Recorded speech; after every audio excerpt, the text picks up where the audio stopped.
Il est 13 heures. Vous regardez Affaires suivantes, soyez les bienvenus. Dans un instant, on fait le point sur l'enquête sur le casse du siècle au Louvre. Voilà 5 semaines qu'elle a démarré, depuis ce fameux dimanche 19 octobre où le musée le plus grand, le plus visité au monde, a été cambriolé. Une partie de ses joyaux dérobés, il reste introuvable. 3 des 4 membres présumés du commando sont en prison. Une cinquantaine de policiers continuent de travailler sur ce dossier absolument hors norme et qui est loin, très loin même, d'être refermé.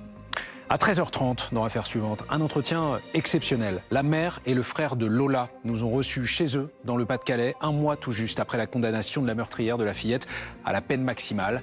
Delphine et Thibaut Daviet se confient longuement sur ce procès qui fut, à l'image des faits, épouvantable, mais aussi sur la vie sans Lola. Ils sont tout simplement bouleversants, vous les entendrez. Et puis à 14h, on s'arrêtera sur une affaire qui concerne des dizaines de patients d'un chirurgien grenoblois accusé d'opérations ratées.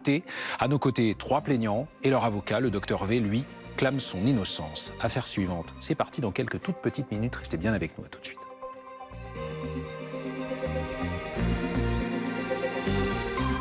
Si vous nous rejoignez, il est 14h, vous regardez Affaire suivante. Affaire suivante, justement, qui a débuté il y a des années. Ça fait près de 20 ans même, pour certains qu'ils attendent des réponses et des sanctions plus lourdes encore que celles déjà prononcées jusque-là. Ils, ce sont les patients du docteur V, chirurgien grenoblois. Il l'accuse d'avoir raté des opérations par dizaines. Certains patients ont terminé en fauteuil roulant. 2 sont même décédés. Bonjour Édouard Bourgin. Bonjour. Merci d'être avec nous aujourd'hui dans l'affaire suivante. Vous êtes le principal avocat dans ce dossier, côté partie civile bien sûr. Vous représentez des dizaines de plaignants, combien exactement? Je représente 50 victimes de ce chirurgien. En face de vous, il y a René Santimone. Bonjour. Bonjour. Merci d'avoir accepté notre invitation. Vous avez porté plainte contre le docteur V. Vous allez nous expliquer pourquoi. Nous accueillerons également dans quelques instants les 2 filles de Catherine, qui a été elle-même, elle aussi opérée par le docteur V, et elles estiment que la mort de leur mère est liée aux conséquences de ces opérations. Commençons par vous, René Santimone. Oui. Que vous est-il arrivé? Ben moi, ça s'est passé en 2017. D'accord. J'avais mal à l'aine, oui. Bon, je suis allé voir ce neurochirurgien la première fois. Il m'a dit, ben, passez une radio et revenez. La deuxième fois, je suis allé. De suite, il a programmé l'opération pour le 25 octobre de la même année. Alors, le 25 octobre, il m'a opéré. C'était un mercredi. Le jeudi, on m'a fait marcher. J'ai fait quelques pas. Le vendredi, pareil. Le samedi, il n'y avait pas de kiné, comme c'était samedi. Je me suis levé de moi-même, j'ai fait ma toilette. Puis je me suis couché. Vers 11h, je sentais que ça n'allait pas. Mon corps se raidissait, tout ça. On a appelé l'infirmière. L'infirmière, croyant que j'étais douillé, m'a dit, monsieur, comme j'avais dit que je n'arrivais pas à uriner, puisque tout était bloqué. Elle m'a dit, monsieur, je reviendrai à 20h, et là je vais employer ces termes. Elle m'a dit, si vous n'avez pas pissé, je vous sonderai et sans vous endormir. Et sur ce, elle a claqué la porte. Elle est revenue à 20h, elle m'a sonné, j'ai rien senti, mon corps était... Le soir, à 21h à peu près, il est venu un docteur de garde qui lui savait pas trop et m'a dit « Bon, demain, vous passerez un scanner. » Plus tard, vers 22h, il est venu une infirmière qui m'a dit « Restez à jeun demain matin. Il faut être, ne buvez pas, ne mangez pas, restez à jeun. » Ce que j'ai fait. Le lendemain, le docteur V, puisqu'il ne faut pas dire son nom, je suppose. Le docteur V s'est confondu en excuses parce que le téléphone ne passait pas où il était et je sais qu'il passait le téléphone. Et il m'a opéré en fin de journée. Après, je suis resté 2 jours en soins intensifs. Et il m'a dit, ben, vous aviez fait un hématome, mais bon, ça va. De là, j'étais rentré pour 6 jours et ça a duré 6 mois. Je suis resté sur un fauteuil roulant pendant 4 mois parce qu'il m'avait coincé un nerf. Aujourd'hui, vous dites, je subis les séquelles à vie de ces opérations où vous vous déplacez à l'aide d'une béquille. C'est lié Oui, à ce que... ça, oui. bien sûr. Depuis, il m'a coincé ce nerf et je ne peux plus marcher, je ne peux plus faire ce que je faisais avant, c'est impossible. Parce qu'en plus, il avait fait cette opération, il m'avait dit, là c'est un truc vraiment sensationnel. Il m'a placé des rondelles en silicone, c'est des opérations que on n'entend jamais parler de ça. Vous avez subi 7 opérations. Non, Combien 2. 2 opérations. Voilà, c'est la 2 opérations. deuxième qui m'a, pour m'arranger. Et c'est à l'issue de ces opérations que Oui. vous estimez avoir Voilà. commencé à Voilà. avoir eu des problèmes de santé. Je vous redonnerai la parole dans quelques instants. D'accord. René, Samantha et Lara viennent de nous rejoindre. Bonjour. Bonjour. Bienvenue à toutes les deux. Vous êtes les filles de Catherine, dont vous dites elle est décédée aujourd'hui, victime de ce chirurgien. Vous pouvez nous expliquer assez brièvement, s'il vous plaît, ce qui s'est passé? C'était il y a combien de temps? Alors, elle a eu la première opération en 2010, donc ça commence à faire longtemps. Et puis après, ça a été un enchaînement, une moyenne d'une opération par an. Au total, elle en a eu 7. 7 opérations. 7. Et donc, C'était ça- une opération, initialement, c'était prévu pour quel type de problème? C'était pour son dos. D'accord, Les parce que kystes de Tarlov. le chirurgien dont on parle, il est chirurgien orthopédiste et spécialisé en chirurgie de la colonne vertébrale. Les ennuis, si je puis m'exprimer ainsi, les vrais ennuis, entre guillemets, ils ont commencé combien de temps après la première opération, l'opération initiale? 4 mois après, ça a été la dégringolade. C'est-à-dire? Elle a commencé à avoir des douleurs incessantes et tout de suite après, il a fallu un déambulateur à la maison et à partir de là, c'était de pire en pire.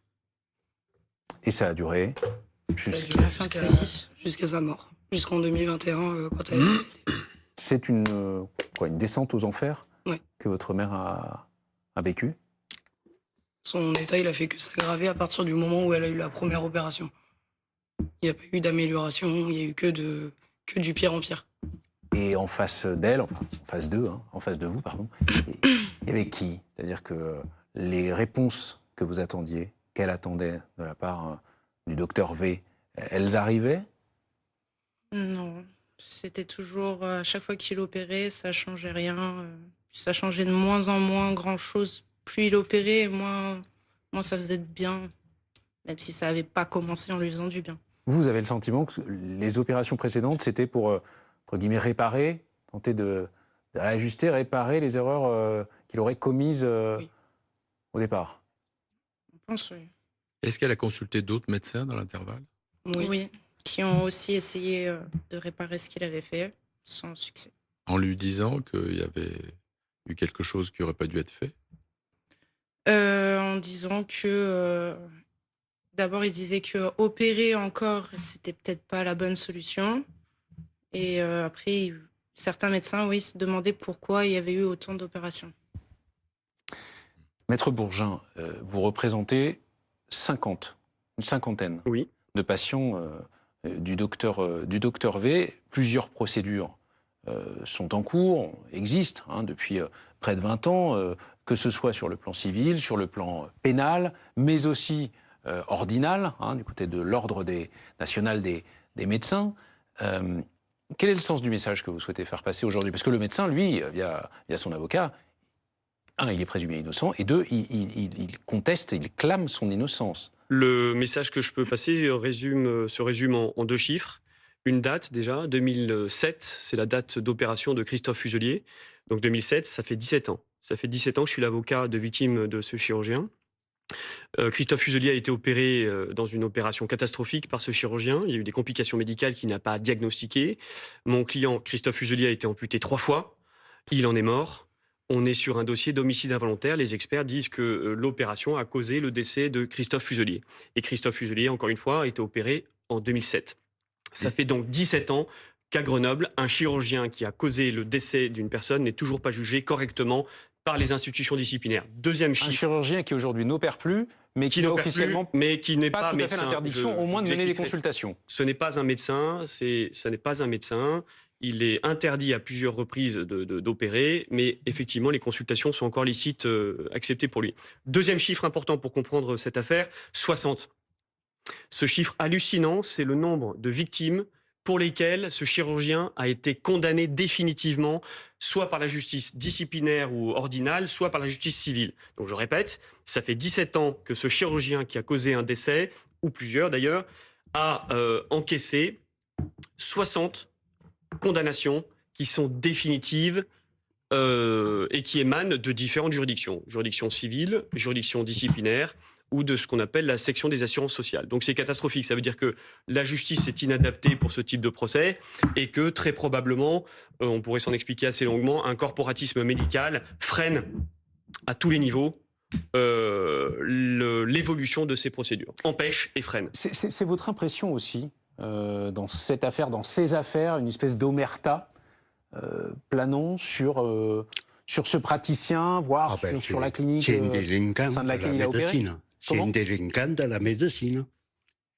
D'abord, sur une autre chaîne, il appelait le boucher de Grenoble.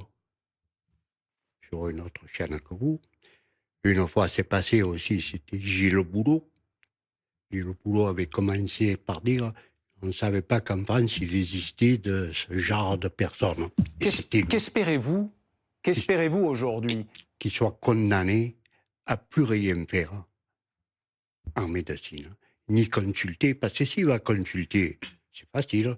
Il va dire, il va appeler un de ses acolytes. Parce qu'il y en a beaucoup qui étaient au courant de ça et qui ont beaucoup de casseroles. Il y en a beaucoup. Depuis 2019, notre position n'a jamais changé. Nous contestons fermement les faits reprochés. Ainsi s'exprime le docteur V par la voix de son avocat auprès de BFM TV. Des condamnations, il y en a eu.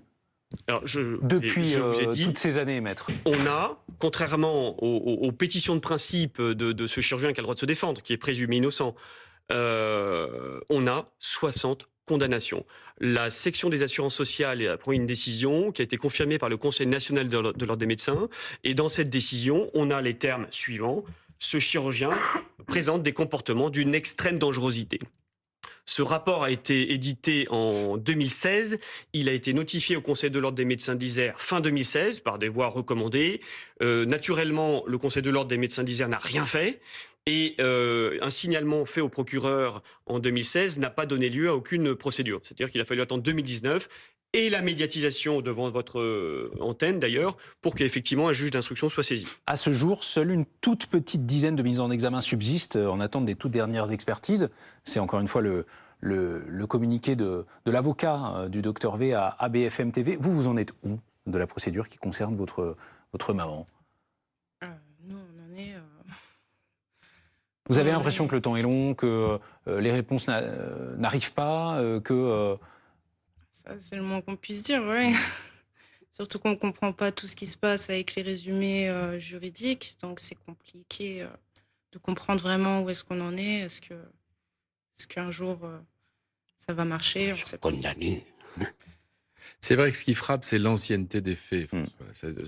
Vous le disiez tout à l'heure, la première opération litigieuse, elle est de 2007. Il y a eu toute une vague d'abord de la sécurité sociale, de la CPAM, qui s'est rendu compte qu'il y avait des indices statistiques, même si ce sont des patients. C'est d'abord de la statistique. La CPAM, elle se rend compte qu'il y a un taux anormaux, il y a des taux anormaux suite à ces opérations.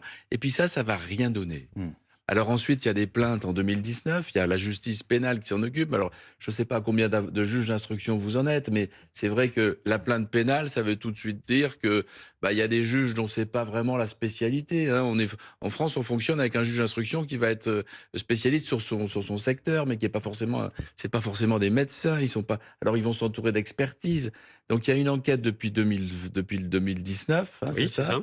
Cette enquête, elle a donné lieu à une mise en examen au départ, il y avait 70 cas, rendez-vous compte. Maintenant, il y en a une dizaine, puisque j'imagine qu'il y a des prescriptions dans tout ça. Et là, maintenant, depuis 2019, et X juges d'instruction, les enquêtes suivent leur cours, mais vous avez l'impression, en tout cas c'est l'impression que donnent les familles, que au fond, que la justice est beaucoup trop lente. Alors effectivement, on s'autorise à critiquer la justice, mais pas les magistrats. Les magistrats font un travail formidable. Il y a des experts qui travaillent d'arrache-pied. Donc on critique le système judiciaire, notamment par le manque de moyens. Il n'y a pas assez de magistrats et il n'y a pas assez de magistrats spécialisés. Je pourrais même m'aventurer à dire qu'il n'y a pas assez d'avocats spécialistes de la responsabilité médicale, parce que c'est un domaine très particulier. Il faut avoir les reins solides, il faut être assez solide pour s'attirer les inimitiés. Il faut avoir plus de preuves que dans d'autres spécialités, vous diriez? C'est certain. C'est certain, vous êtes expertisé par potentiellement... Que le risque existe toujours lorsqu'on est opéré. Le médecin c'est la limite la limite, elle est fondamentale. Quand un médecin commet une erreur, il est jugé exclusivement par un autre médecin. Et ce qui s'est passé à Grenoble, c'est que dans un premier temps, le médecin, la première enquête de la CPM a été, je pense, ralentie par le fait qu'en réalité, il a été jugé par ses pairs. Des gens que vous croisez au café le matin, des gens avec qui potentiellement vous êtes en lien professionnel. Donc ça ralentit les investigations. Ce sont des accusations assez graves. Oui. C'est très clair. Non, mais c'est très simple. C'est très simple. Il y a des liens de professionnels évidents qu'on a démontrés à plusieurs reprises dans ce dossier. Le docteur V, il a porté plainte lui aussi. Alors, de façon tout à fait catastrophique, ce chirurgien a osé. Il a osé poursuivre au pénal Christophe Fuselier, 3 autres de ses victimes. Christophe Fuselier est décédé par la faute de ce médecin, d'après une expertise et d'après une autopsie. Eh bien, avant même que le procès de Christophe Fuselier soit rendu, ce chirurgien a osé, c'est du jamais vu en procédure, c'est du jamais vu dans l'histoire récente, il a attaqué au pénal ses victimes. Au civil, des condamnations ont déjà été prononcées. Je le précise parce que vous, René, par exemple, vous avez déjà été indemnisé. Non. Vous n'avez pas encore été indemnisé. Le jugement vient d'être rendu. Rien. Ah. Rien. C'est ça. En réalité, pour M. Santimone, le jugement vient d'être rendu. Le chirurgien est condamné in solidum avec une autre partie à indemniser M. Santimone des erreurs médicales commises. Et ça vient d'arriver. Ça vient d'arriver il y a 15 jours. Oui. Les faits remontent à, rappelons-le. Les faits remontent à 2017. Vous, que demandez-vous concrètement aujourd'hui? J'imagine que l'argent, c'est pas forcément la priorité quand on a perdu sa mère. Non. Principalement, on demandait à ce qu'il arrête d'opérer. C'est ça, votre... Logiquement. C'est la radiation? Oui, totale, qui touche plus à personne. Que personne ait à vivre ce qu'on a vécu, quoi, et ce que notre mère, elle a vécu. Et tous les autres. C'est inimaginable que ça se reproduise à l'infini comme ça, sans impunité.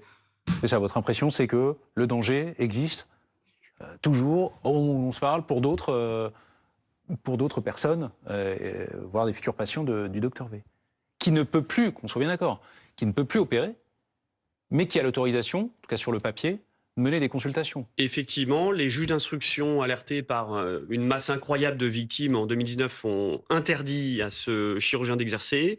Il a récemment tenté de se faire réautoriser à opérer. Nous, victimes, nous nous sommes opposés et la chambre de l'instruction a refusé à ce chirurgien de reprendre la chirurgie. Preuve en est que si présomption d'innocence il y a, un certain nombre d'éléments graves et concordants pèsent contre ce chirurgien. Son avocat dit aussi, je le cite, « Au-delà de sa carrière, c'est sa santé, sa vie personnelle et familiale qui ont été profondément bouleversées par ces procédures longues et complexes. » Comme les nôtres. Personnelle. Comme beaucoup. Et vous croyez que nous, notre vie personnelle n'est pas bouleversée? Ma famille, elle n'a pas demandé à avoir quelqu'un d'infirme. J'ai des petits-enfants, je ne peux même pas les prendre en bras. Vous croyez? Et je souhaite la même chose à ce type. À lui et toute sa famille. Sa famille, parce que la mienne, elle n'a rien à voir. Alors je souhaite la même chose, qu'ils vivent 100 ans, mais avec des douleurs abominables. Voilà. Voilà. Merci. Tout ce que je souhaite. Merci à tous les 4. Merci Laurent d'avoir accepté notre invitation aujourd'hui dans Affaires suivantes. On se retrouve dans une semaine et dans quelques instants, l'information évidemment continue sur BFM TV. Vous retrouvez Anne Seften pour l'information. À tout de suite.